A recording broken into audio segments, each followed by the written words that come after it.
没仇，你咋还告他呢？他对你还那么好，哎呀，你让我把话说完，难怪这村里的人都骂你白眼狼没良心呢。你也不到外头听听去。这是咋回事啊？奶奶，咋回事？你别急，奶奶啊，你听我说，奶奶。我咋跟你说的啊？我跟你说过没有？您说过，奶奶。可是你咋不听呢？啊！你为什么不听呢？你为什么不听话呢？你怎么不听话呢？奶奶，你消消气，你别急，奶奶。奶奶，你别急啊，奶奶。你别急，奶奶。你为什么不听话？奶奶，别急，你别急，你别急呀，奶奶。奶奶，你别急，奶奶。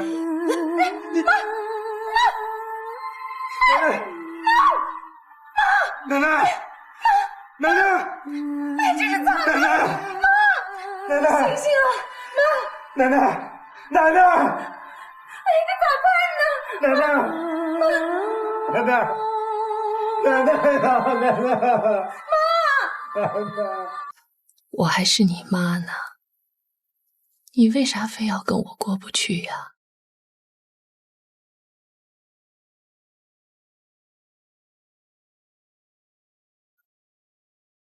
我是要替我爸讨回公道。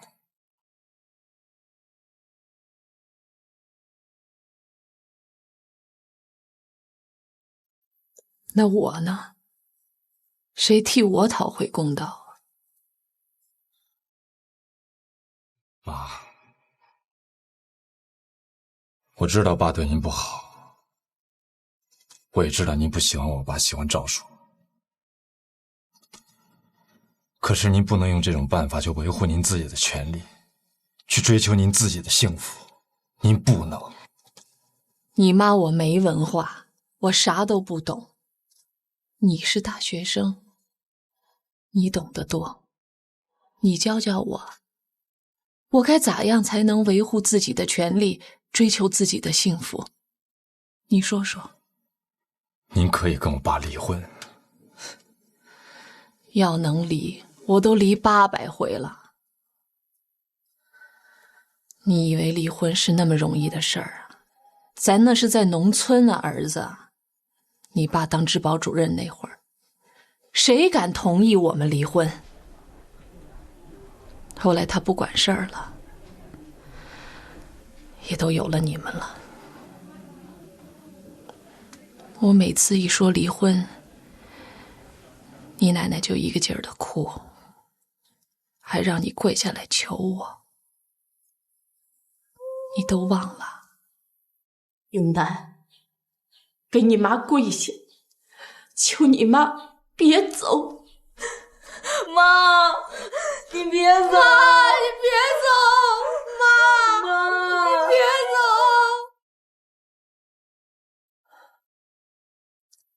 为了你奶奶，也为了你们，我想就忍着跟他过下去吧。我是白天做牛做马的干活，晚上还要被他折磨。吴金茂，吴金茂，你是不是人呐？你竟然说出这样的话！我告诉你，我不是畜生，我是人。你又不把我当人看，你试试看。你想干啥？想造反？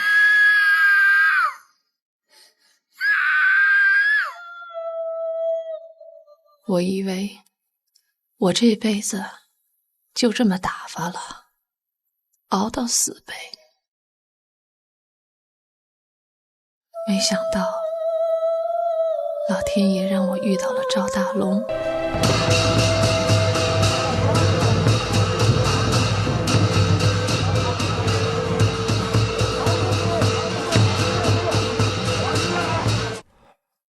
妈，我记得当时您不是想把赵叔介绍给我姑？是啊，我当时是这么想的，可是赵大龙不干啊。你还记得有一天，我带着你一块儿去找他说理。月娥是个好姑娘，对你又实心实意的。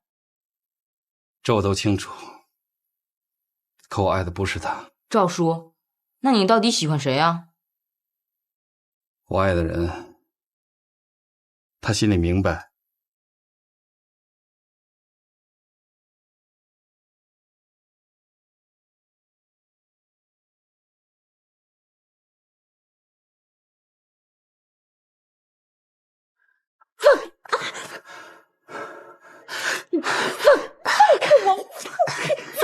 放开我呀！放开！你干的啥事儿啊？我喜欢你，我真的喜欢你。我得说实话，你就是打死我，我也得说。你应该喜欢月娥。我不喜欢她，我心里只有你，你才是我喜欢的女人。我活这么大，还没有一个男人跟我说过那样的话。我不敢相信他，又愿意信。后来，你爸也不知道从哪儿知道了我跟他的事儿。说吧说，说。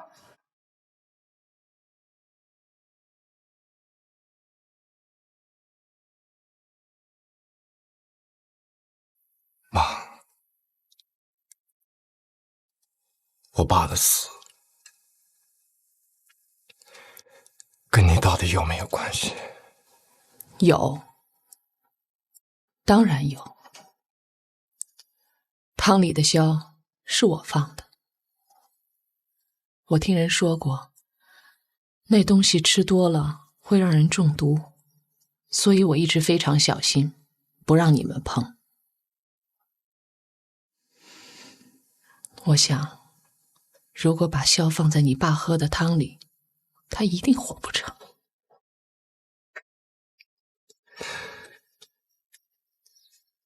但我又怕他看出来，所以就一回放一点儿，一回放一点儿。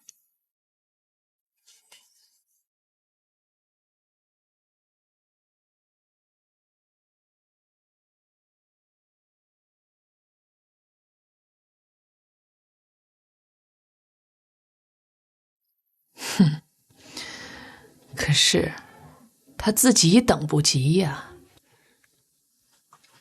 妈，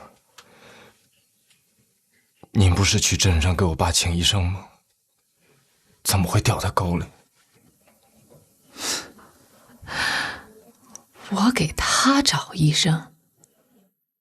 哼！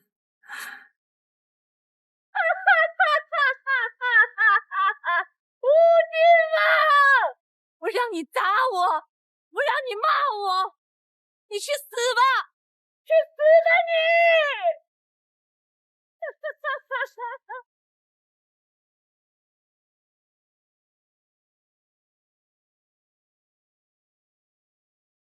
老天爷，不是我韩素梅心狠，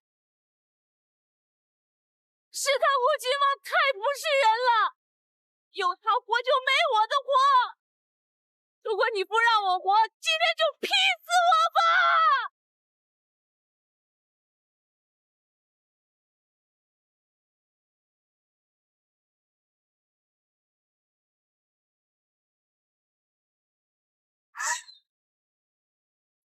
快20年了，这事儿又给从地底下挖出来，这是命啊！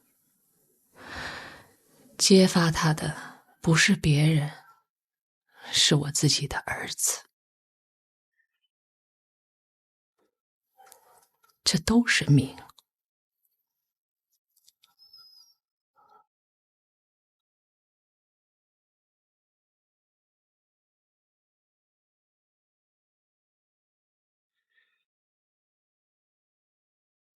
妈，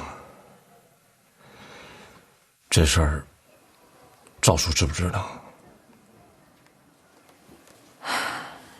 我咋能让他知道呢？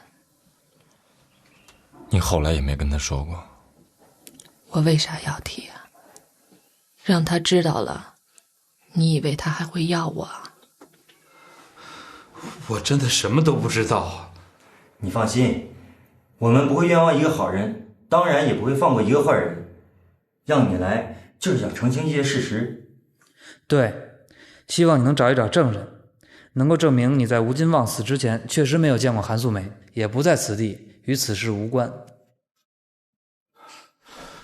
警察同志，我能不能问问我老婆，她到底出啥事儿了？告诉你也没有关系，有人报案怀疑吴金旺的死跟韩素梅有关系，我们正在调查。你呢，也可以劝劝韩素梅，如果她真的做了什么，让她主动来找我们投案自首，坦白从宽，这样还是可以争取宽大处理的。哎，宝梅，看着咱妈没有？没看着啊！你把菜跑了，给我买的吧，我是渴了。你可真是的，谁也不跟我说一声，我给你买去啊！跟我哥的一样，你还看？什么配头发？哥，我不说。哎，刚才这站的怎么没了？那人该说的我都跟你说了，你打算咋样啊？妈，你犯了罪，你杀了人。我杀的不是人，我杀的是畜生。不，你不能说我爸是畜生。他是。不信，你回家问问你奶奶，她是咋样对我的。我知道。你不知道。你不知道的事儿多着呢。想知道吗？我跟你说说。那年一场大水，全都冲毁了，家里人也找不着了，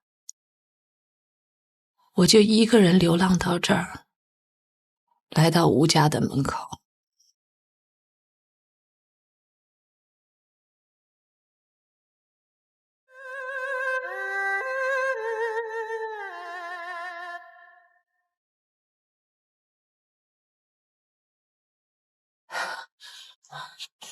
心情好吧，给点吃的吧。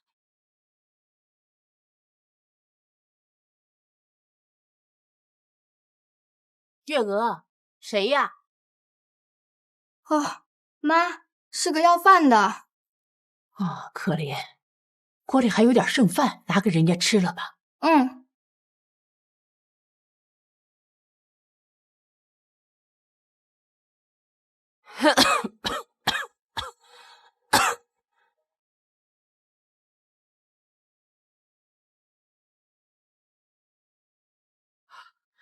咱妈，心情好，给点吃的吧。进来吧。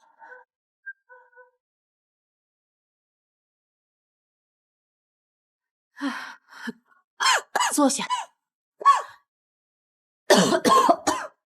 快吃吧。哎，姑娘，你是哪儿的人呢？河南。多大了？18。哦，咋一个人从河南跑到这儿来了呢？水库决口，把村里全都淹了，俺爹俺妈还有弟弟全都没了。哦，怪可怜的。啊，你慢慢吃啊。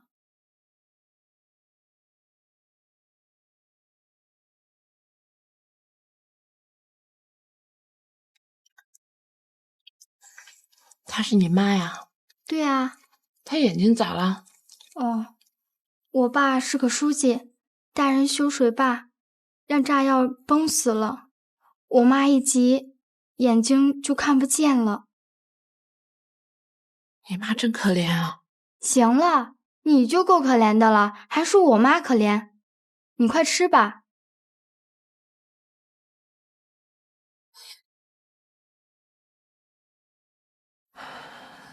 你奶奶可是个善心的人，她看我无家可归，就做主把我给留下了。你爸当天晚上回来，为这还跟你奶奶大发脾气。你老人家咋这么糊涂呢？啊，这种人你也敢留啊？这叫盲流啊，懂不懂？他什么出身，是什么成分啊？你啥都没调查，你咋就敢留他呢？啊，万一出了事儿以后咋办？你咋一点原则都不讲？就算我捡了个闺女行不行？你不是治保主任呢，我给你报告一声。哥，素梅姐也洗干净了，挺漂亮的，咱村都挑不出第二个来。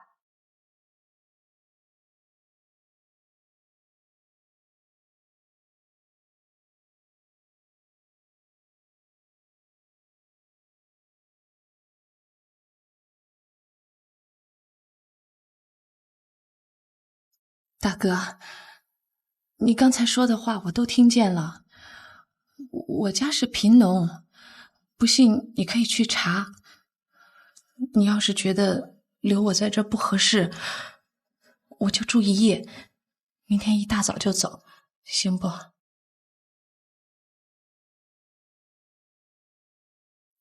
这就是素梅，你见到了，留不留？你说句话。先吃饭吧。这是我头回见的，看见他我就害怕，心里一阵阵的发冷。后来也不知道咋的，他也没说撵我走的事儿，我就算在你奶奶家住下来了。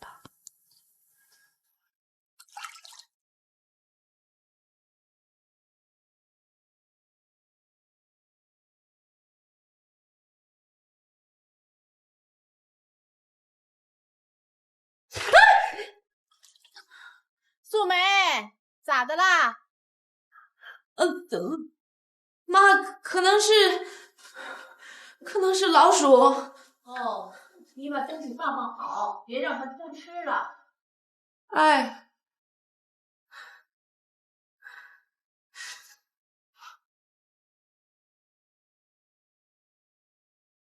我是给他留面子，没跟老太太说。可他看我这样，就越来越变本加厉。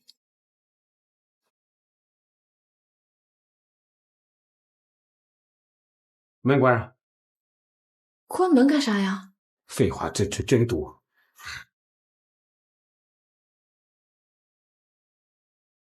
你把这个表填了，你就能报上户口了。谢谢大哥。这个回头再说，赶紧填表，要如实的填啊，不许弄虚作假。我没上过学，不认字。哦，那啥，那我替你填。哎，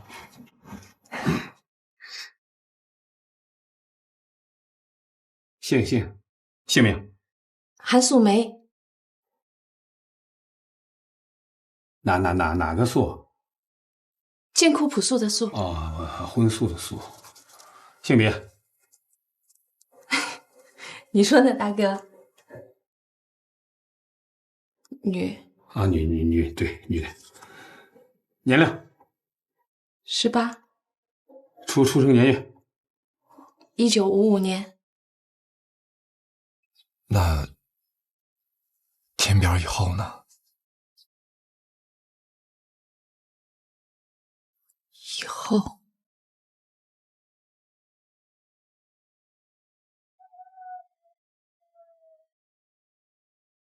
来按个手印。按哪儿啊？啊，这儿，你过来啊，这，哎，这，这儿啊？啊，对。哎，等会儿，刚才你说谢谢我，那你现在该咋谢呀？啊？我送你一双鞋吧。我帮你办这么大的事情啊，我就值一双鞋呀？算了，这表示了。走。大哥，那你说让我咋报答你啊？咋报答？你就这么报答我？大哥，你放开我！放开我！别你再叫，我就把这个撕了，把你赶出村子，叫你要饭，这你肥狗，刚要死你！大哥，放开我！放开我！爸，这是真的？咋不真？没想到的是，就这一回，我就怀上了。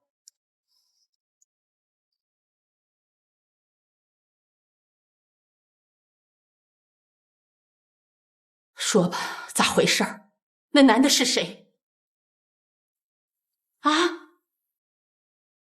妈，怪我自己不小心。这光是不小心的事儿吗？你咋这么不自重呢？妈，我对不起您，我给你丢脸了。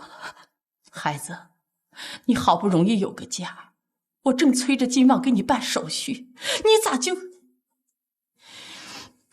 么不珍惜呢？啊，咱找人家也得找个好人家，你现在弄成这样，谁还肯要你呀？妈，我不要这个孩子，我把他做掉。胡说！你应该去找那个男人，让他赶紧娶你。说，这个人到底是谁？妈，您别再问了。你不说清楚，我怎么让金旺给你做主啊？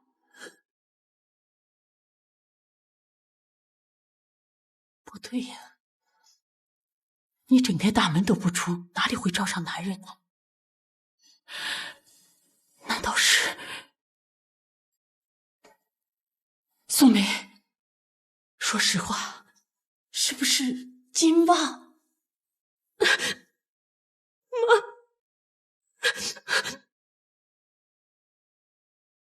不要脸的东西！说，那个相好的是谁？是哪个野男人让你怀上的？啊！妈，你这是引狼入室啊！我早说过，这样的盲流不能留，早晚留下祸根，让我说准了。妈，你老也别生气，我马上叫民兵来押到大队部批斗。说，那个野男人叫啥名？他叫吴金旺。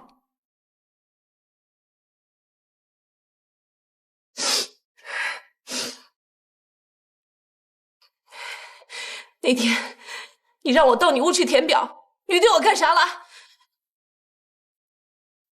你当着妈的面，你说我不就是一次吗？我有没有第二次？啊！我妈，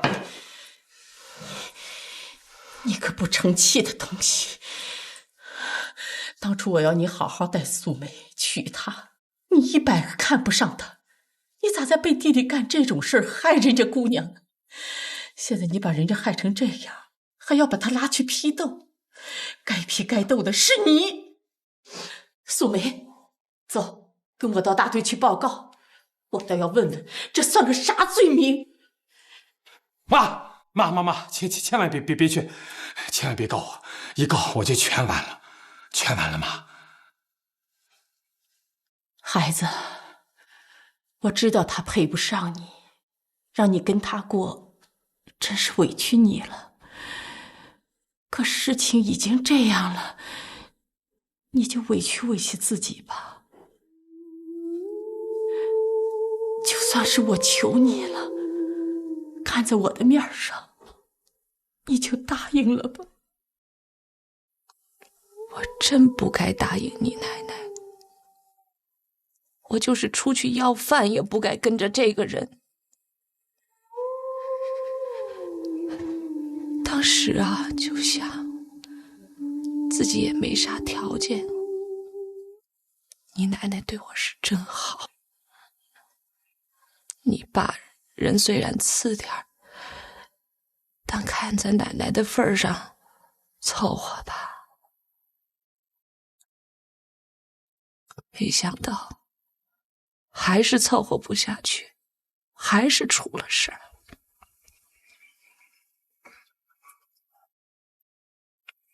我就不该呀，我就不该跟着他，一步错，步步错。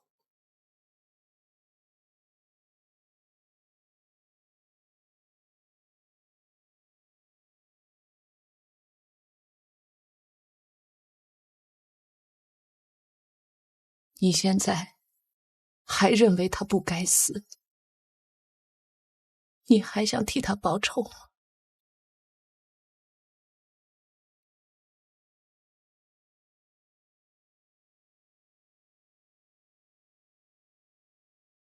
妈，你是说我？对，你就是这么来到这个世上的。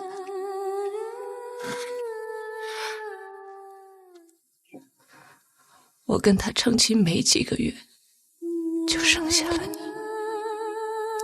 你自己算去吧。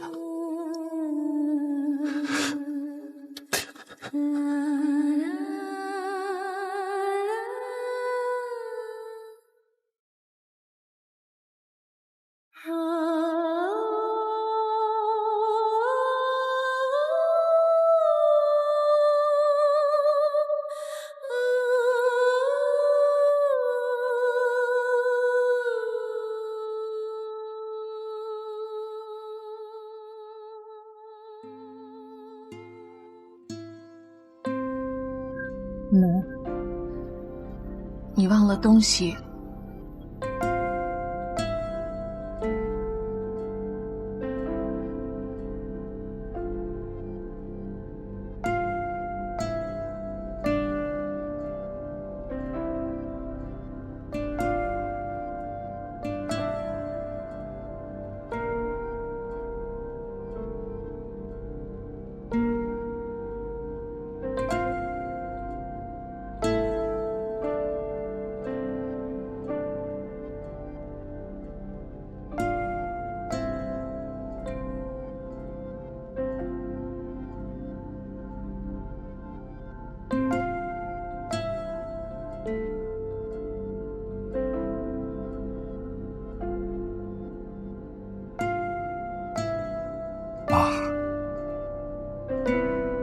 还是那句话，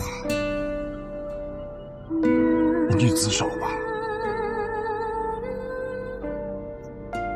就算你有1000个道理，10000个理由，你也不应该去杀人。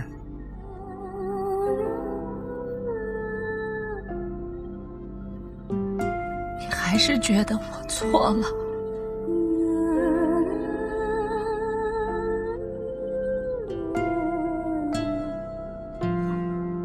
你要是真的认为自己没错，你为什么从此不得腌鲜肉？为什么赵叔让你给做胡辣汤，你不再给他做？妈，别再撑着了，妈，不要等人家来带您走，您才。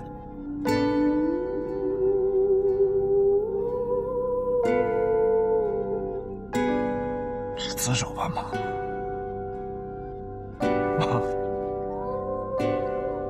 我陪着您去。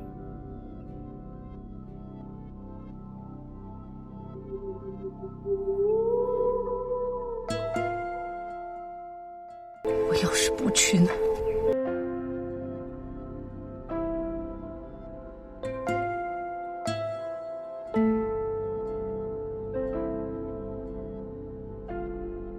我就只好把你狗扔死地。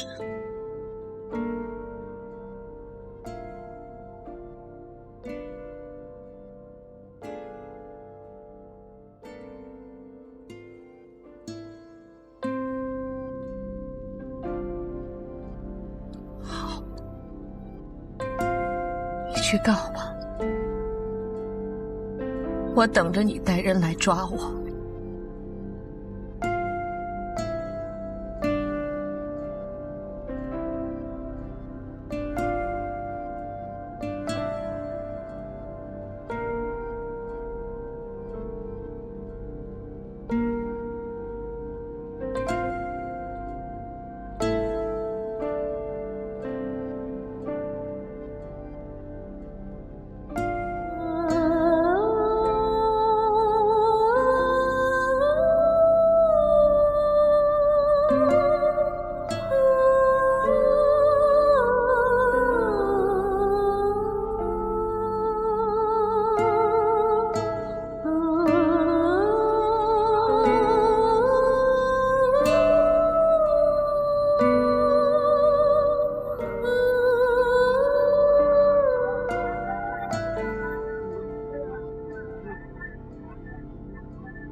你跟我来，赵叔，走。大哥，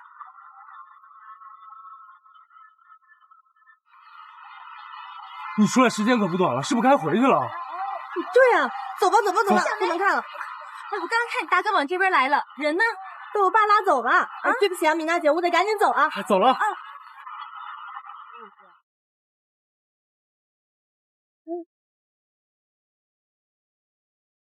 哎，你在哪儿呢？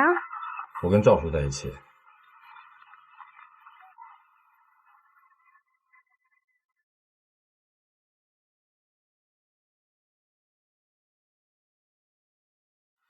赵叔，您把我叫这儿来，到底有什么事儿啊？你是不是把你妈给告了？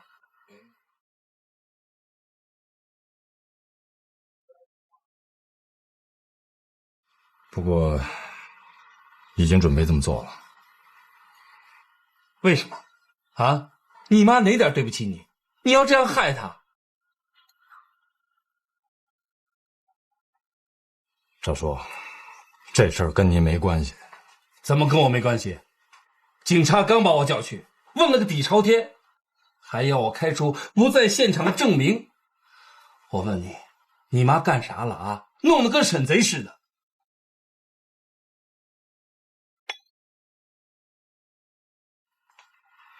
赵叔，这事儿既然您已经知道了，那我就跟您实说吧。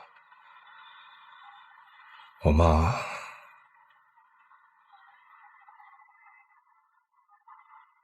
妈她杀了人。杀了人？她杀谁了？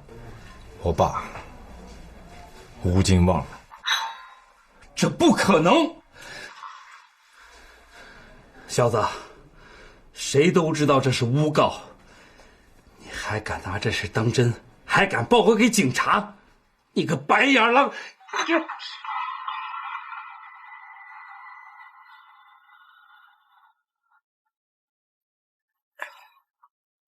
哎，赵师傅，赵师傅，讲理咱在这儿讲，打架可千万别在这儿，不然我报警了。好，我们不打架，你放心。好好好，你给我站起来！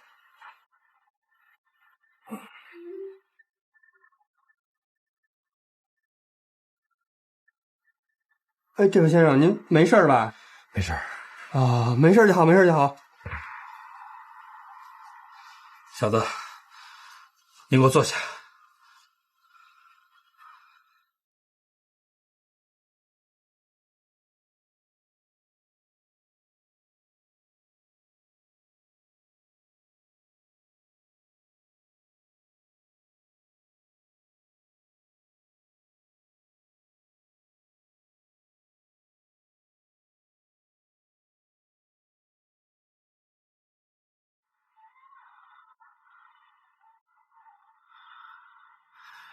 你说你妈是杀人犯，你把证据给我拿出来。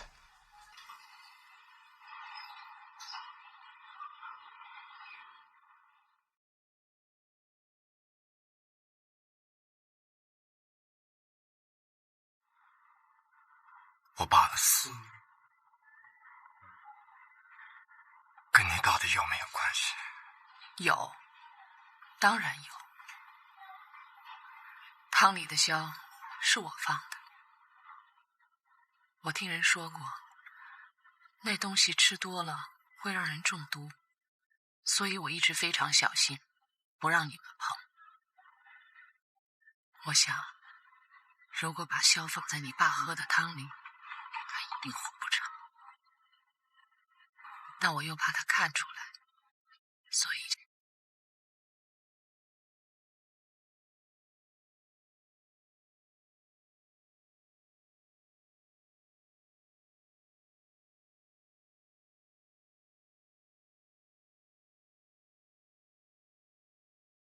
女人为什么要这么做？为了摆脱我爸，为了能跟你生活在一起。你胡说！你胡说！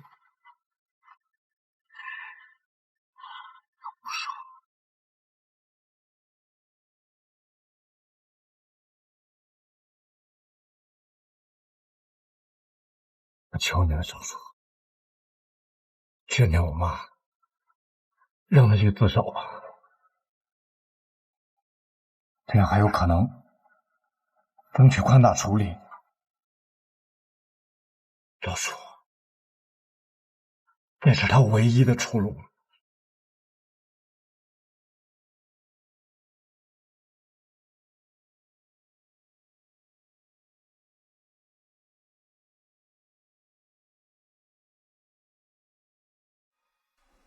哪有像你这样的护士，擅自离开自己的工作岗位，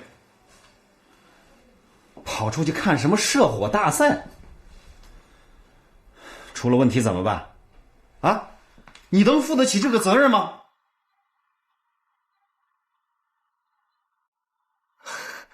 爸，不也没出什么事儿吗？闭嘴，这儿轮不着你说话。没出问题。等出了问题就晚了。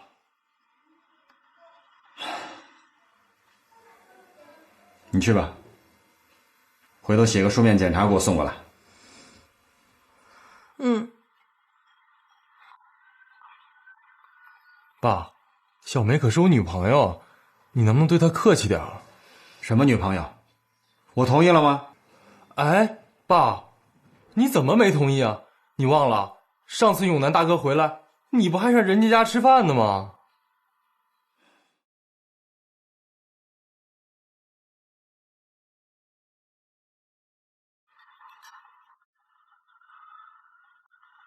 程璐，从现在起不要再给小梅谈朋友了。为什么呀？就因为这点小破事儿？不是，他们家要出事儿，而且要出大事，我们可招惹不了这个是非啊。你听我的话，不要给他走得太近，不然你以后会后悔的。我现在就后悔，我怎么会生在这样的家庭，有你这样势利的父亲？哼，人家家好的时候你就往上贴，人家家出了事儿你就赶紧躲，这不典型的势利眼吗？你懂什么？这不是势利眼，这是自我保护。我不要保护自己，如果他们家真的出了事儿，我第一个要保护的就是小梅。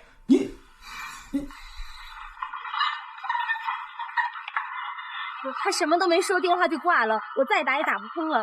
爸，他不会出什么事儿吧？你说咱们要不要报警啊？我看不用，我相信永南能处理好这件事。你再给他打电话，争取早点跟他联系上。你找找他弟弟们，也许永强知道他们在哪。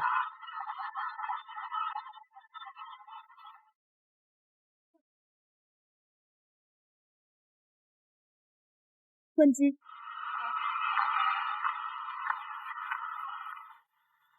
警察同志，您想想看，像我妈那样一个人，她怎么可能做出那种事儿来呢？是，当然是有人误会他，但那不都是误会吗？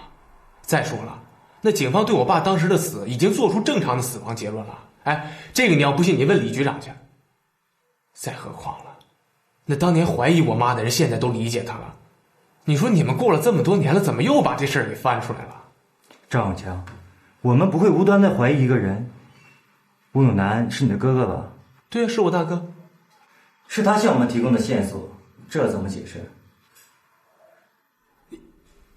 我大哥给你提供的线索？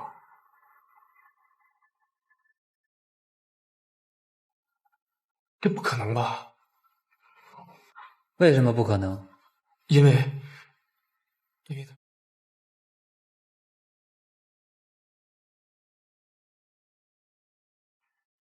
等等，喂，听出来了，听讲。赵永强，看得出来你对你的母亲非常尊敬，也很孝顺，这很自然，我对我母亲也这样。但是你不能让感情蒙蔽了你的视线，也不要亲情迷惑了你的判断，在这一点上你得跟你大哥学习。警察同志，我再说一遍，我相信我妈，我坚信她的为人。至于吴永南，他在想什么，他到底要干嘛，我不知道，我不理解。我这么跟你说吧，我用赵永强脑袋做担保，我妈绝对没问题。你们可以查去啊，要现在我把他叫来，你们随便问，你们问清楚。是吴永南来的电话，他刚刚跟他母亲谈过，现在已经都承认了，正在做工作，劝他自首。知道了。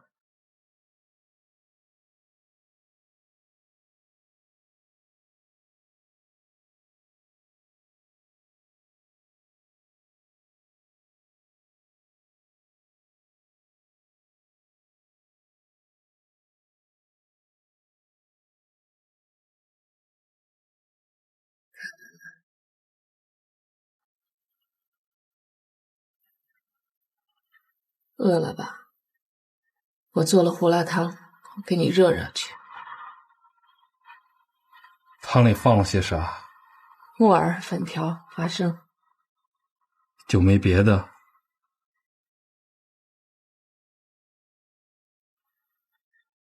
啥叫别的？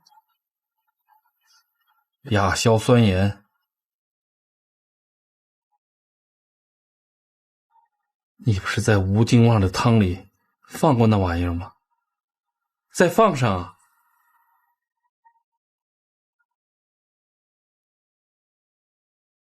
你也知道了。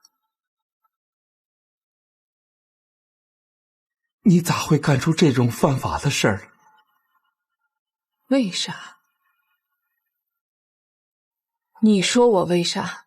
我知道你对我好，我也知道你想给我白头到老，可你想过没有？你犯下的罪，政府能放过你吗？20年、30年，总有一天他会暴露的。我们怎么可能白头到老呢？你毁了你自己，也毁了我，毁了我们的孩子，也毁了咱们这个家。宋梅啊，你咋这么糊涂呢？你说我糊涂？你还不糊涂吗？你以为犯下的罪就可以不接受惩罚？警察已经把我找去，问了个底朝天。你赶紧去自首吧，也许这样还能保住一条命。难道你真的让我去刑场上给你收尸啊？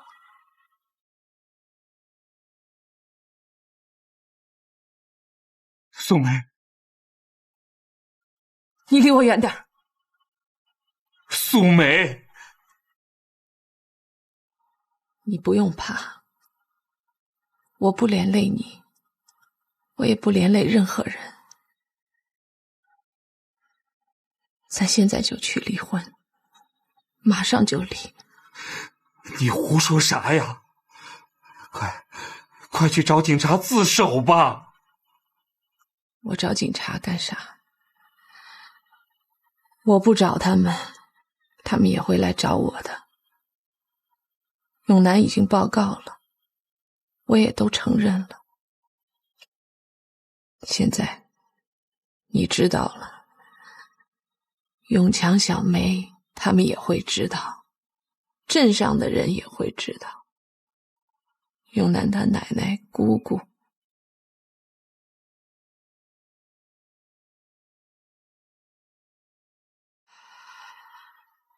是，我爹一直就告诉我，做人啊，别做亏心事，纸里包不住火，雪里埋不住人。我咋就都忘了呢？这就是我的命。说着还有什么用啊？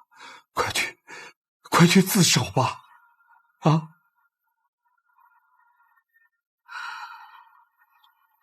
行，我去。你去给吴永南打个电话，让他来。他说要陪我去的，这功劳得让给他。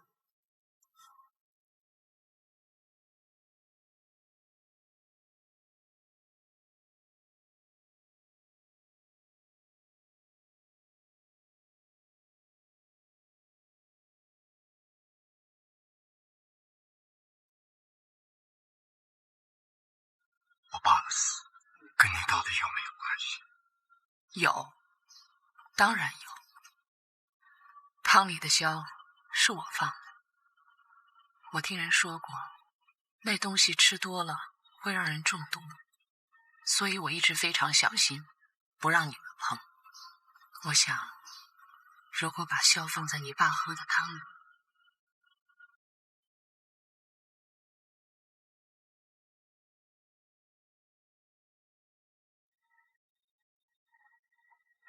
我真是没想到，事情的真相会是这样。我有一个强奸犯的父亲，又有一个杀人犯的母亲。永南呐，你别太难过，这不是你的责任。是啊，造成犯罪是有深刻的社会原因，也是愚昧无知造成的后果。娜娜，这个情节在以后的辩护中一定要记住，这或许可以减轻韩素梅的罪责。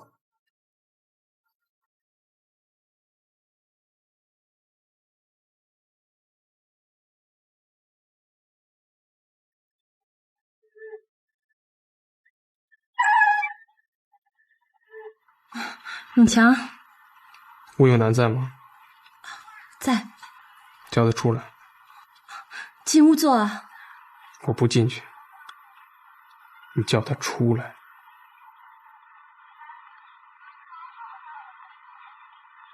永强，你怎么来了？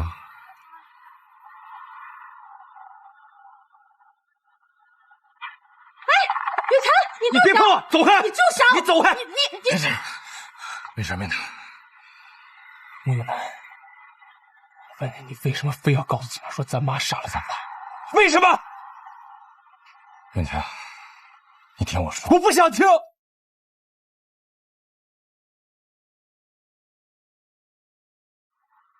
告诉你，吴永南，我不信。还是那句话，死我都不信。这些全都是你编出来的。除非你把证据给我拿出来，证据，明白吗？永强，你不知道。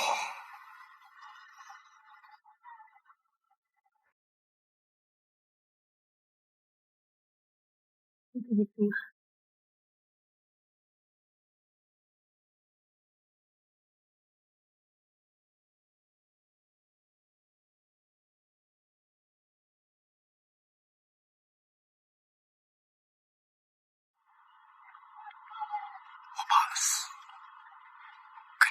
没有关系？有，当然有。汤里的香是我放的，我听人说过，那东西吃多了会让人中毒，所以我一直非常小心，不让你们碰。我想，如果把硝放在你爸喝的，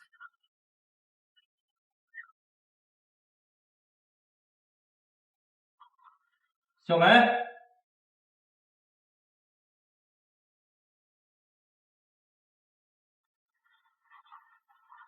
你怎么还在这儿啊？要是叫你爸看见……小梅，我要你记住，以后不管发生什么事儿，别怕，有我保护你。记住了吗？什么呀？你说什么呢？别管我说什么，记住我这句话就行。好，我记住了。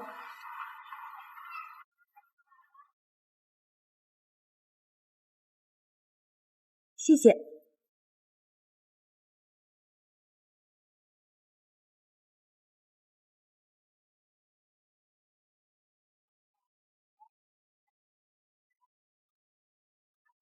听了你讲，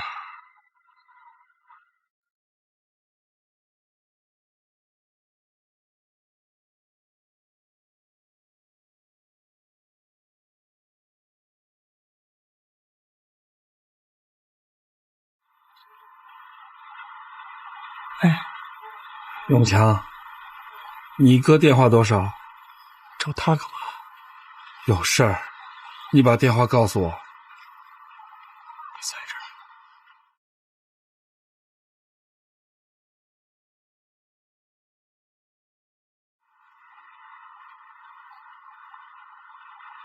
喂，你来吧，你妈找你，马上来，现在就来。挂了。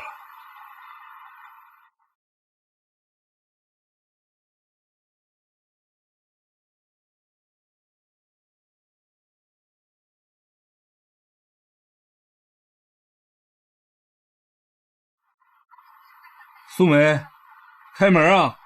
别进来，我换件衣裳。电话我打过了。知道了。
永强，这个时候你应该跟你哥站在一起。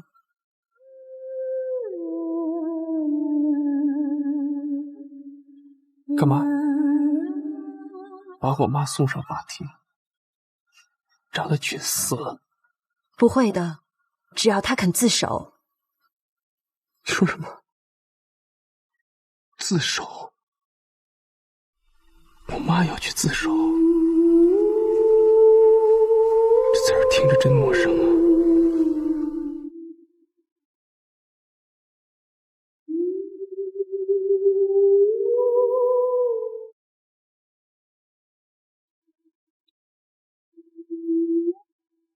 永强，走吧，咱们也去看看。别碰我！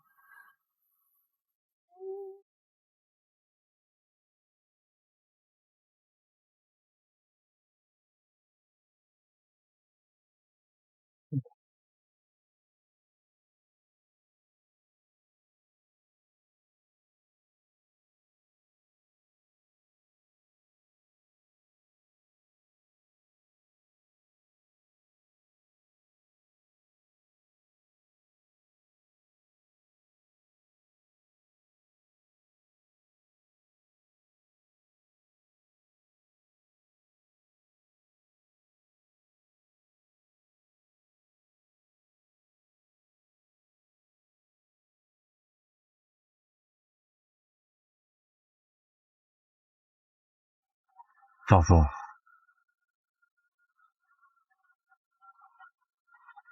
我妈呢？在里屋。妈让我来。你妈让你去带她。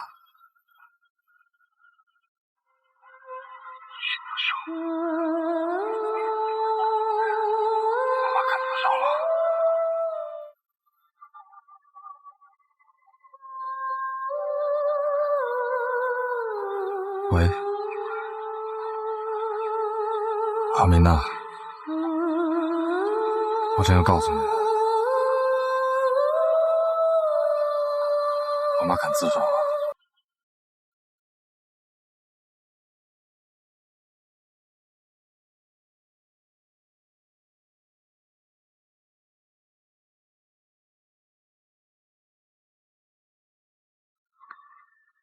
这就走啊？是啊，李局，基本上批下来了，直接送到看守所。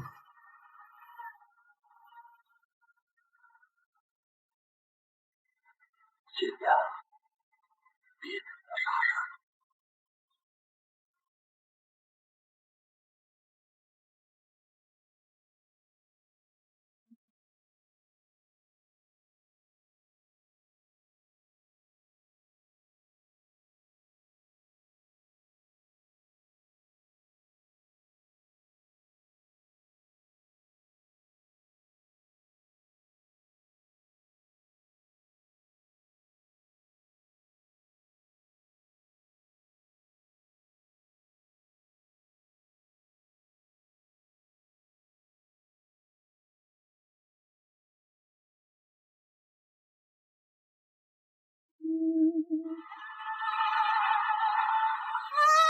苏梅，苏梅，妈，苏梅，苏梅，妈，苏梅，你要保重啊，苏梅，苏梅，苏梅。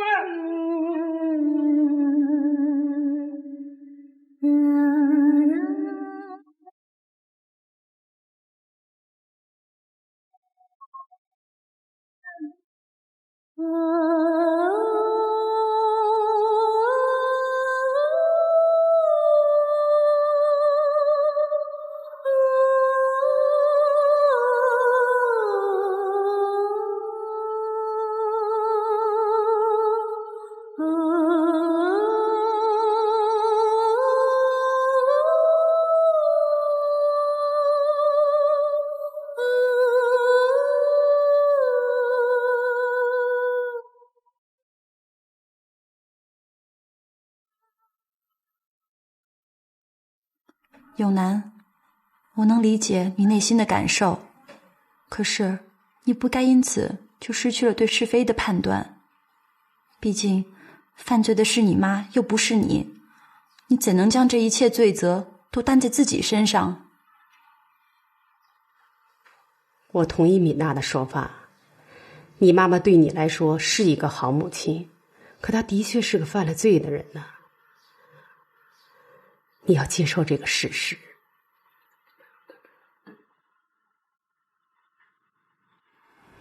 对呀，永南，你妈妈的遭遇虽说值得同情，但她为争取自己自由和幸福的手段，却是不正当的，是有害的。他触犯了法律，危害了他人，造成今天悲剧的根本原因，不是因为你揭发了他的犯罪事实，而是因为他犯罪事实的本身。这你还不明白吗？我真的是想不通，一个人怎么就可以既是个好母亲又是个罪犯呢？这没什么奇怪的。有些人犯罪，只是为了自己或自己的家庭能生活得更幸福一些，其动因无可指责。可是他们却采取了不良的手段，抢劫、盗窃、诈骗，甚至绑架，这就严重的损害了别人的利益，侵犯了别人的自由，掠夺了别人的财产，甚至伤害了别人的生命，那就绝对不能允许了。我曾经接过一个案子，一位父亲因为失去了工作，无法给自己患白血病的女儿筹集治病费用，所以在绝望之中铤而走险，绑架了他老板6岁的独生子，勒索30万。这个孩子在绑架过程中因窒息而死亡。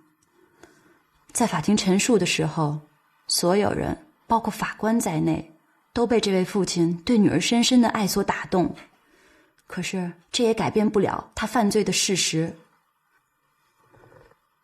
最后他还是被判了无期徒刑。所幸的是，当这位老板，也就是这个死去孩子的父亲，得知他作案的动因之后，不但没有提出索赔，反而提出愿意帮他女儿治病。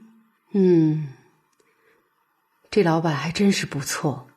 是啊，其实下面那么多员工，老板对他平时根本都没注意到，所以也是在无心之中造成了人家家庭的困境，因此也付出了惨痛的代价。这不也是悲剧吗？你母亲也一样，她没有拿起法律的武器来捍卫自己的权利，反而用这种投毒害人的方式来替自己摆脱困境，结果从被害人变成了加害人，理所当然要受到法律的惩罚。这法律所要维护的是全体成员的利益和整个社会的公正，这不是法律的严酷，而是社会和谐的需要。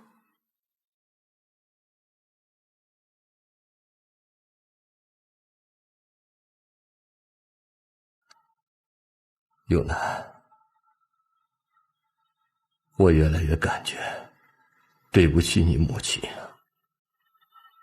如果我们能早一点的普及法律知识，建立起人民对我们司法机关的信任，也许就不会造成今天的悲剧了。伯父，你千万别这么说，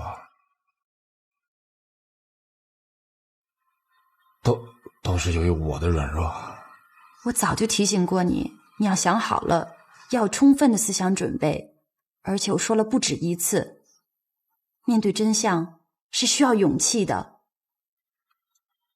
捍卫法律，维护公正，都是要付出代价的，有时候甚至是以牺牲亲情为代价的。为什么中国人发明了一个词叫大义灭亲？现在你懂了吧？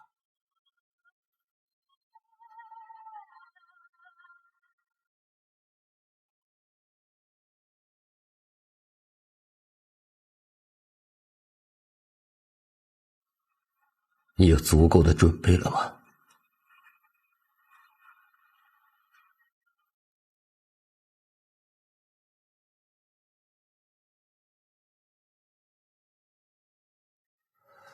我希望你从痛苦中尽快的摆脱出来。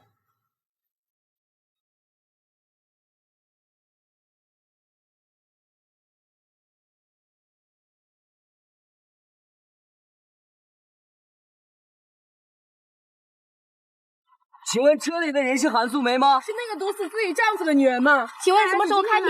是不是她对侵害把她送入法庭？来，咱让我让一个，不好意思，来，我让一个，来，谢谢大家，来，我让继续采访，来，我让一个，来，对不起，请大家现在拒绝采访。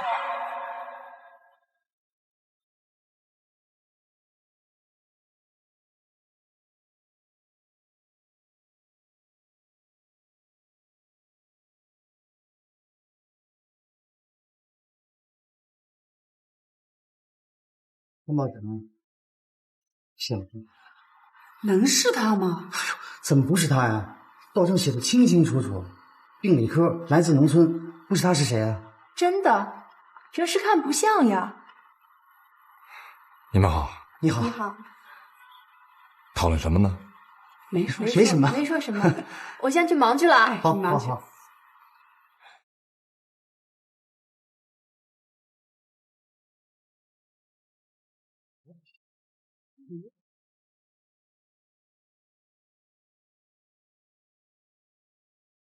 你是吗？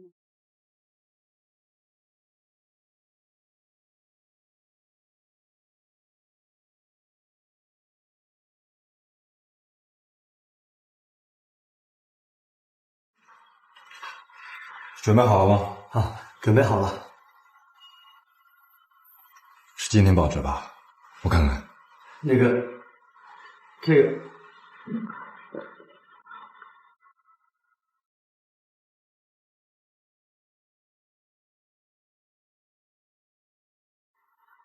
他们说这是你，是你吗，吴医生？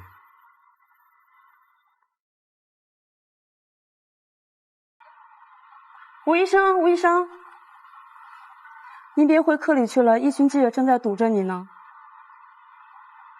快去会议室吧，院长和主任正在等你呢。吴医生，他们说你把你母亲告上法庭了，是真的吗？你说呢？不会吧？要是我做了呢？那我告诉你，是真的，我就是这么做的。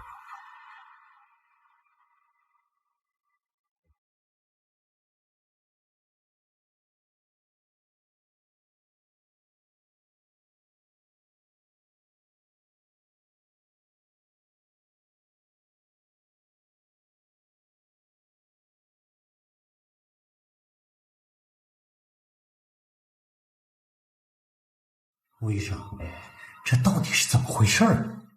是啊，已经影响到医院的正常工作和声誉，我们可不希望这样。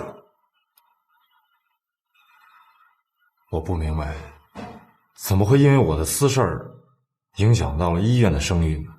今天一个患者家属在送病理检验的时候，就提出了一个附加条件，不希望由你来做。为什么？他说了，他们看了报上的报道，认为一个对自己亲生母亲都这么冷酷的人，是不可能满怀爱心去对待病人的。他这样说法也不一定对，不过在你行动之前，最好跟我们打个招呼，让我们思想上有个准备。你看记者在我们医院里头到处乱转，造成我们工作很被动。我们商量了一下，你这段时间啊，暂时回避一下，就不要上班，等过了这点风，咱们再说。这都是为你好，吴大夫。谢谢领导的关心，不过也请领导放心，我有足够的勇气来面对这一切，我不会退缩，也无需回避。你们把他叫到这儿来吧，我来跟他们说。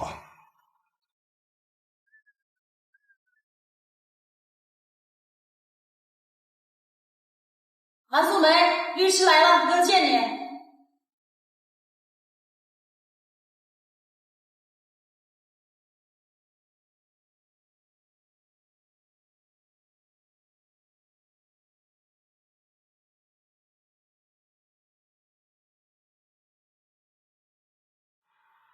我叫吴永南，是这个医院病理科的医生。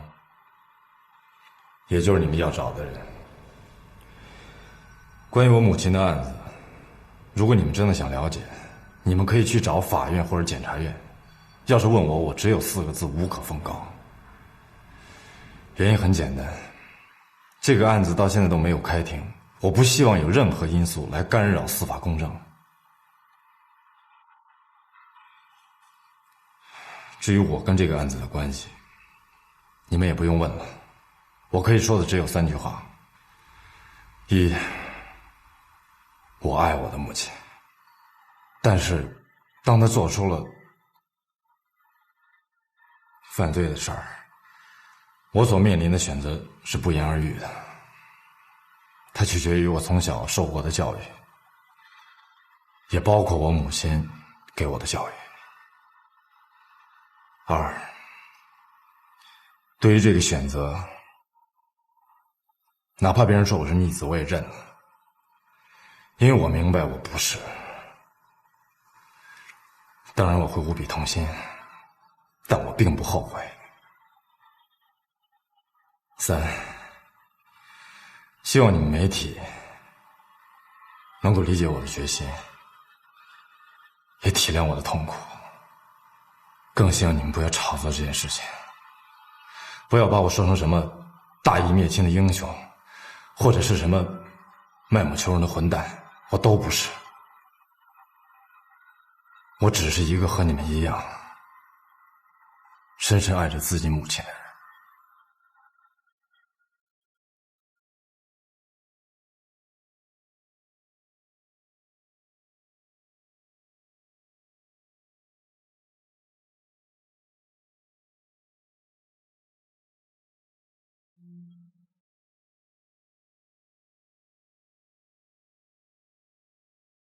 您在这儿怎么样？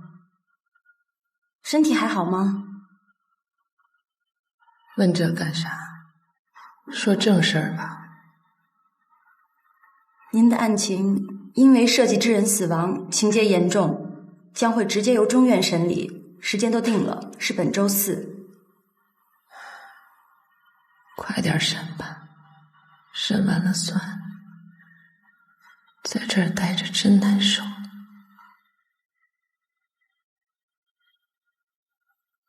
那天赵大龙会不会来啊？作为家属，可以通知他到庭。别通知他，我不想让他看到我现在这样子。行，尊重您的意愿。小梅也别来。永强，永强找到没有？他咋了？找是找着了。你让他来一趟，我有话跟他说。您有什么话跟我说吧，我转告他。他为啥不来？是我这当妈的让他丢脸了吧？啊，不是，他恐怕来不了。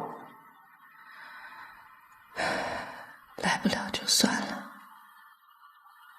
你告诉他，让他有空去看看奶奶。我估计他们都知道我的事儿了，也不知道他们会咋想。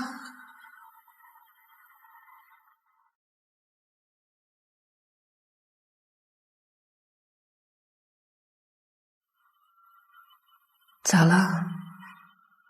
我没来得及告诉你，奶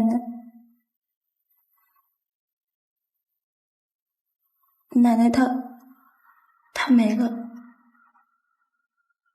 啥？就在10多天前，她听说了您的事儿，心里一着急，就迷过来了。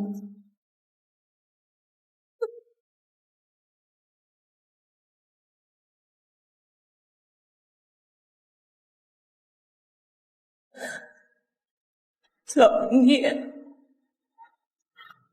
真是造孽！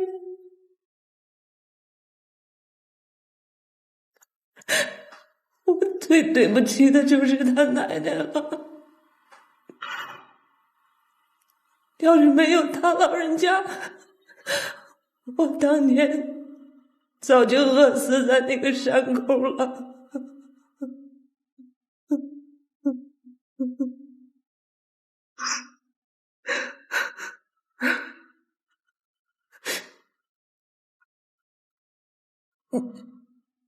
你让永强去替我给他奶奶磕几个头，告诉他老人家，让他等等我。我到了地底下，我还伺候他。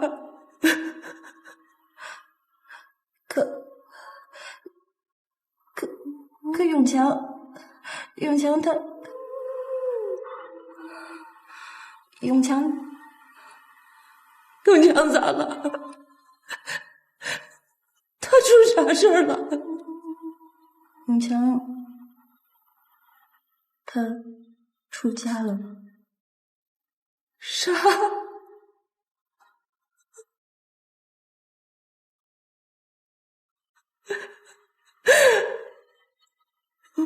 毁了！这个家咋都全毁了呢？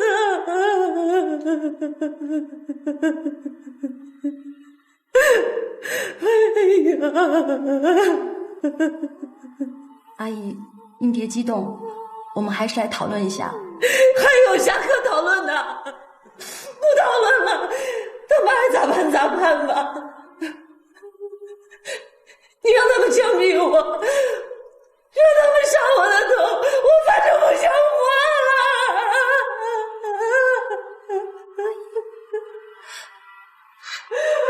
韩素梅，干什么呢？不许大声哭闹！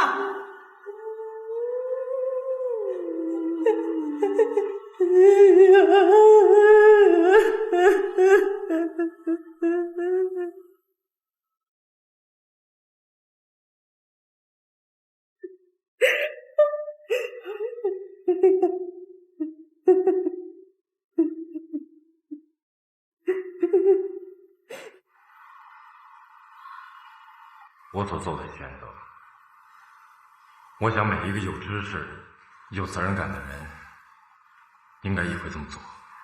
同时，我也希望以后让这样的悲剧不再重演，让这样的事情不再发生。儿子揭发母亲这样的事以前不少，可现在太常见了。这个案子将于近日开庭，让我们继续关注。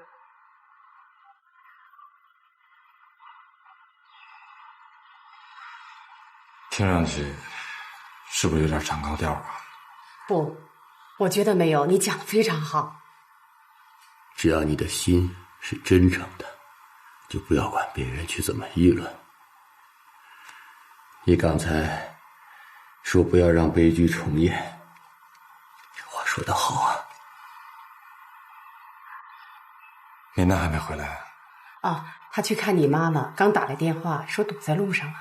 哦，那我去接接她。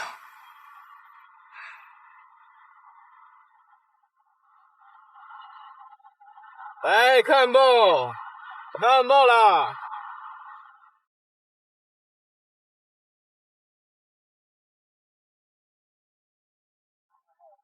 李娜，我今天去把奶奶和永强的事和你妈妈说了。那她情绪很激动，有点失控。不过我跟看守所人说了，让他们多注意些。也许我不该和他说这些事儿，但这种事儿瞒也瞒不住啊。说就说了吧，早晚也得面对现实。今天电视台也播了对我的专访，这下子我都成了新闻人物了。哎，那晚报也该登了。走，咱买张报纸去，看怎么写的。下来，买它干嘛呀？随他说去。不行，咱们得了解舆论。来，哎，师傅，有今天报纸吗？有。哎，您是不是那个医生啊？不是，你认错人了。哦，还有关于这个案子的消息吗？哎，有，哎，这个就是个，您看，好，跟照片有点像。你怎么看这个案子？哎，我们那儿多的是，我们村就有，男的喝多了打老婆，老婆受不了了，买了瓶农药就下面去了。有晚报吗？哎，有，来这个，啊，哎好，谢谢。哎，我刚才在电视上看见你了。怎么样？你爸妈等咱们呢，好吧？对，没错，就是他，把他妈送上法庭那个，是他。我刚说就是他，他还愣不承认。你说呀，他太缺德了，他妈养他容易吗？话也不能这么说嘛，人家是为了法律嘛，对不对？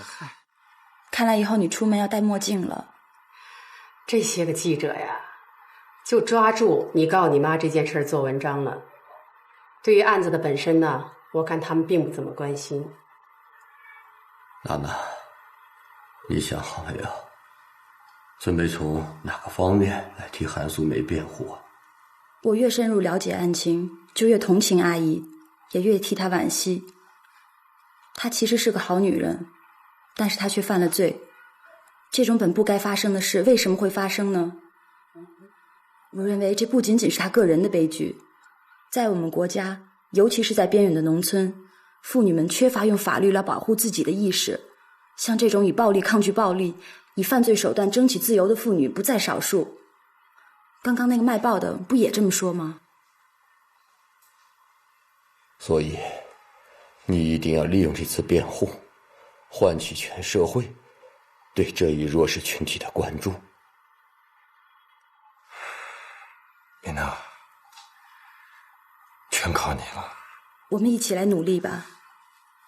我现在是在市中院向您做现场报道。备受人们关注的韩素梅涉嫌杀人一案，今天在市中院第一刑庭开庭审理。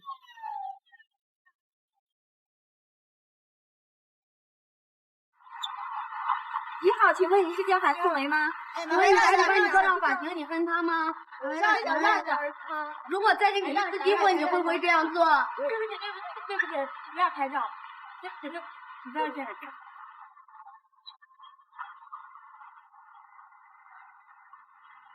哎，你电话。哦，谢谢。喂，米娜，你爸爸昨天晚上肩关节疼了一夜，医生说今天得做个检查，我们恐怕就不能去了。哦。老宋。哎，你等一下，你爸爸要跟你说话。孩子，别担心我，好好完成你的辩护。祝你成功啊！谢谢爸，也祝你一切都好。再见。走。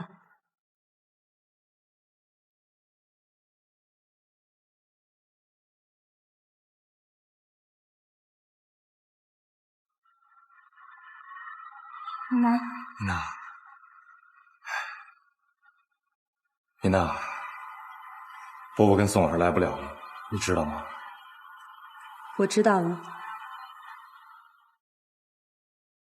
别担心，没事儿。我还是有点紧张。你呢？这事儿对他来说小菜一碟儿。也不能这么说，其实我也有点紧张呢，不过没必要。来，鼓励一下。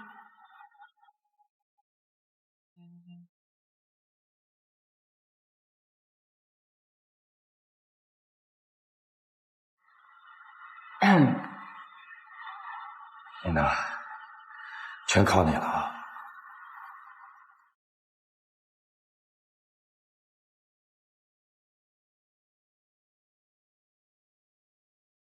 那我先进来。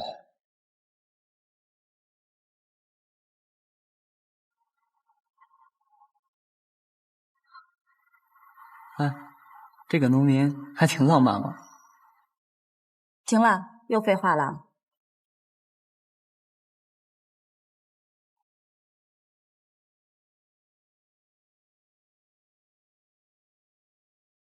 全体起立，请审判长、审判员入庭。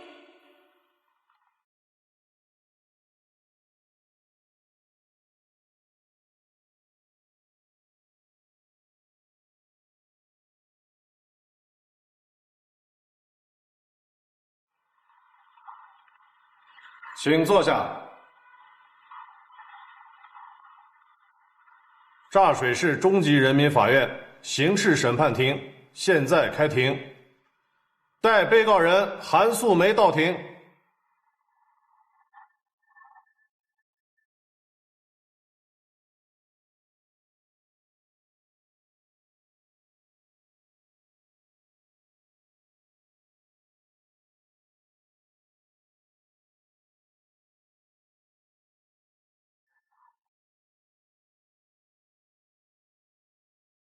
为被告人打开借据。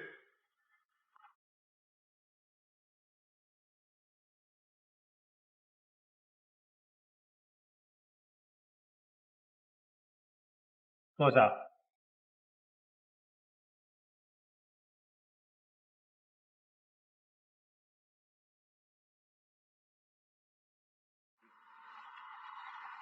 开庭了吧？应该开始了。柞水市检察分院向本院公诉被告人韩素梅涉嫌故意杀人一案，现由审判员王子明、宋文夫、郭秀燕组成合议庭，王子明担任审判长，现依法不公开予以审理。站在法庭上，望着被告席的母亲，我忽然对自己的立场有一些动摇了。我这么做了，对吗？值吗？法律将如何评价母亲的行为？又会如何惩罚母亲的行为？人们会如何看待这件事情？对我来说，一切都无法确定。被告人韩素梅预谋投毒，杀害自己合法的丈夫，致使被害人吴金旺不治身亡。有被告人自己的供述，有人证也有物证，种种证据表明，这是一场处心积虑的谋杀，造成致他人生命死亡的后果。被告人韩素梅的行为已经严重的触犯了我国的法律，手段十分残忍，后果相当严重，影响非常恶劣。提请法庭对被告人韩素梅依法予以严惩不贷。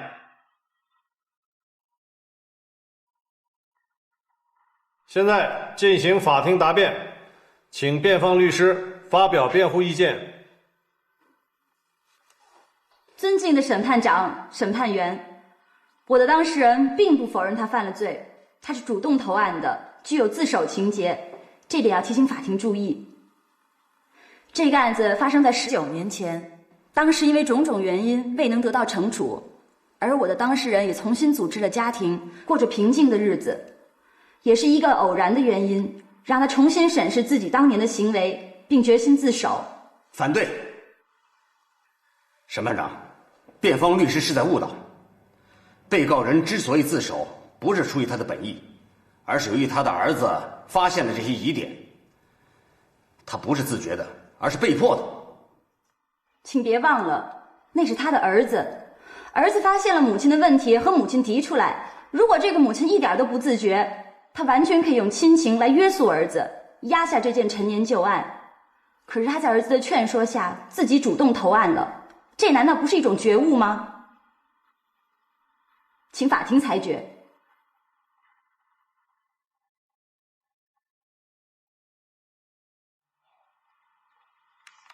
被告人韩素梅自首的事实，本庭已经给予了充分的重视，请辩方律师继续发表自己的观点。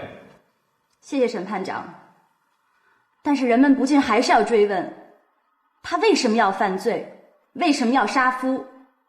这里除了他个人的因素之外，还有许多极为复杂和深刻的社会原因。这个案子发生在19年前，当时的中国刚刚摆脱文革的阴影，法律十分不健全，这是第一。第二，我当事人所生存的环境是农村，而且是一个相对闭塞的山村。还有第三，我当事人是一位没有受过教育、法律观念十分薄弱的农村妇女，而且她……我不明白辩方律师是要强调什么。我想强调的是，环境对于一个人的行为有着极大的影响和制约。我这儿有个统计，本省女性的发案率65%发生在农村，78%的文化程度在初中以下。这跟犯罪没关系。有关系。我还要强调一个事实，我当事人韩素梅并不是本地人，她是于家乡遭灾，亲人下落不明，孤身流浪至此，才被吴家老太太收容的。那年她只有18岁，她是一个真正的弱者。不对吧，李律师？韩素梅起心毒死吴金旺的时候，孩子都2个了。所以我要花些时间来讲述一下韩素梅和吴金旺之间婚姻的构成，以及他们夫妻之间的关系。抗议！这与本案无关。怎么会无关？如果韩素梅和吴金旺之间的婚姻关系非常正常、非常美满，又岂会发生后来这些事儿？正因为吴金旺倚仗自己的权势，用暴力强迫外来孤女与自己发生肉体关系，才形成这桩并非出自我当事人意愿的婚姻。这不说明前因，怎么会了解后果呢？抗议无效，请辩方律师继续。他也是一个人，他也有自己追求幸福的强烈愿望，可是他无法摆脱这个错误的婚姻，无法摆脱那个曾经伤害过他，而且还在继续伤害他的这个男人。就是在这样的情况下，他才萌生了犯罪的念头，最终走上犯罪的道路。我们在谴责他犯罪的同时，是不是应该要怀着同情和遗憾，充分考虑到他的不良处境、他的不幸遭遇，以及他所承受的严重打击和伤害呢？爸，又回来了。情况怎么样？您先说，您怎么样？检查做完了，结果还没有全出来。你坐下，永南。哎。你们情况怎么样？哦，米娜的辩护词精彩极了，我看很打动人。别高兴得太早，法庭辩论还没真正开始呢。公诉人一定会要求你出庭作证，我作为辩方也会在庭上问你一些问题，你可能会非常难以应付。比如呢？比如你妈跟赵大龙的私情，还有你对你妈曾经有过的仇恨心理。那我能不能拒绝回答？你不能。那我干脆就不出庭。这不行啊！要知道，每一个公民都有出庭作证的义务。再说，这件事报纸上已经宣传出去了，是你揭发了你妈，你怎么能不露面呢？也还是要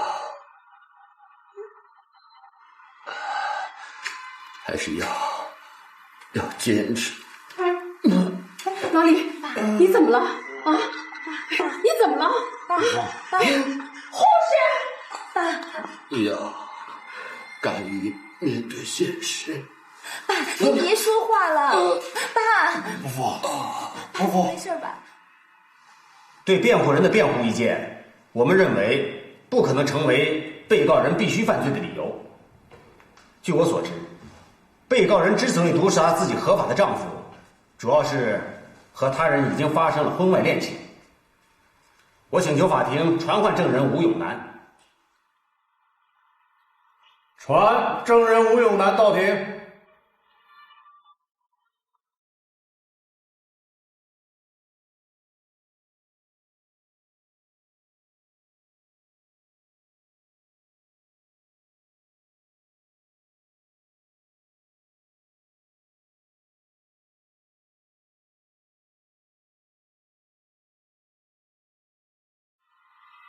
吴永南，作为一名证人，对于法庭向你提出的任何问题，你有义务做出如实的回答。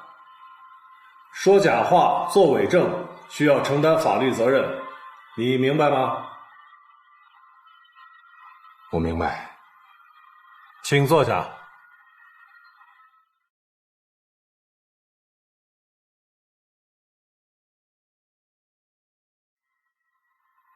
请公诉人提问。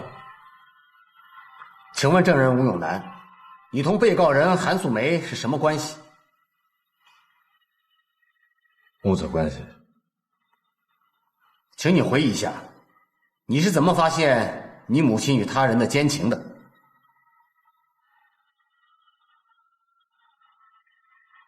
那是在我12岁那年，有一次村里闹社火，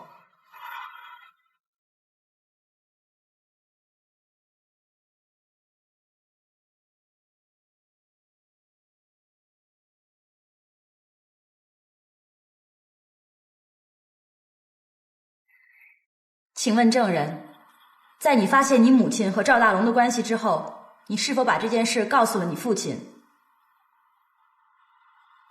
是，我做了暗示。你父亲反应怎么样？他打了我妈，打得很惨。就是说他没有去找赵大龙，反而痛打自己的妻子？是，要不是我奶奶拉着，我妈很有可能会被打死。后来呢？后来赵大龙在我妈的劝说下离开了村子。你父亲对你母亲的家庭暴力是否就此终止了？没有，他继续侮辱我妈，继续折磨她。烫死人啊！是不是烫死我你好找野男人啊？哎，拿哪儿去啊？送猪圈喂猪啊！这么好的粮食你喂猪啊？你可真敢造是吧？你把它给我吃了！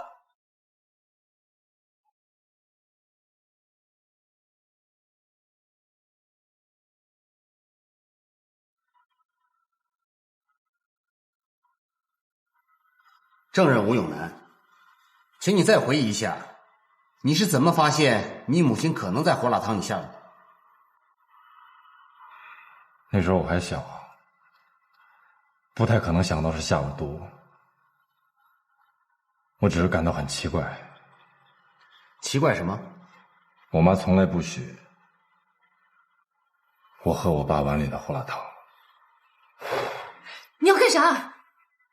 我尝尝。你咋喝人家碗底儿啊？你要饭的？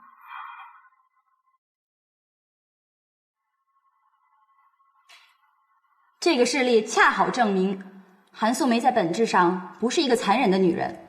那是，虎毒不食子嘛。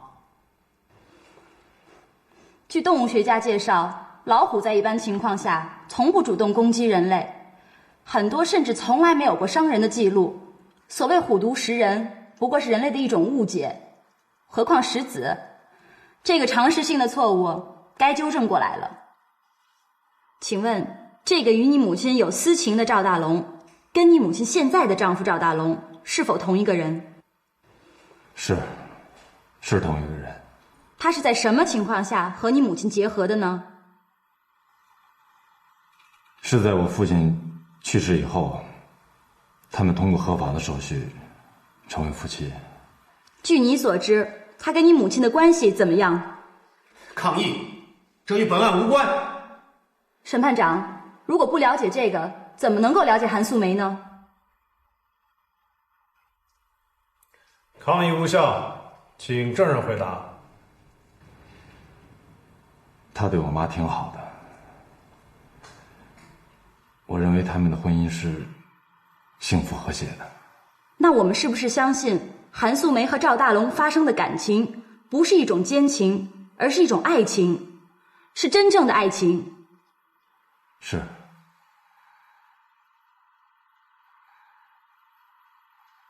我认为他们是爱情。如果辩护人的逻辑可以成立，那么潘金莲和西门庆也算是爱情了。这根本就不可比。别再说了，还嫌不够丢人？我就是死，也不要你为我说话。你们让他走，我不要看到这个人。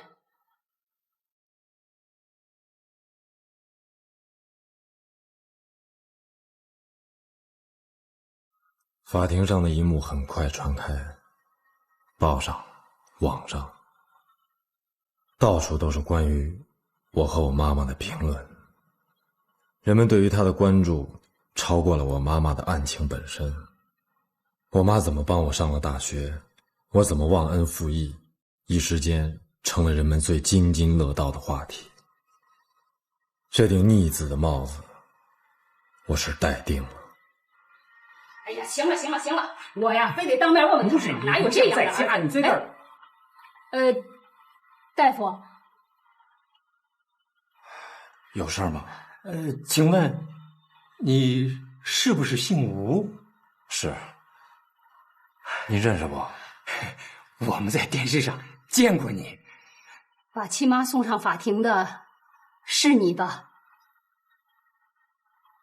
哎呀，我们就是特意来找你的，就为了你，我们老两口几乎闹得要离婚呢。为什么？还不是因为你那事儿。我看了报道了，我说支持你。嘿，我这老伴儿他一听急了，他说我跟你一样没良心，这还闹着要跟我离婚呢。我好说歹说，我说最后咱们总得找找你啊，行了，把事问个明白吧。行了行了行了行了。听说你妈为了你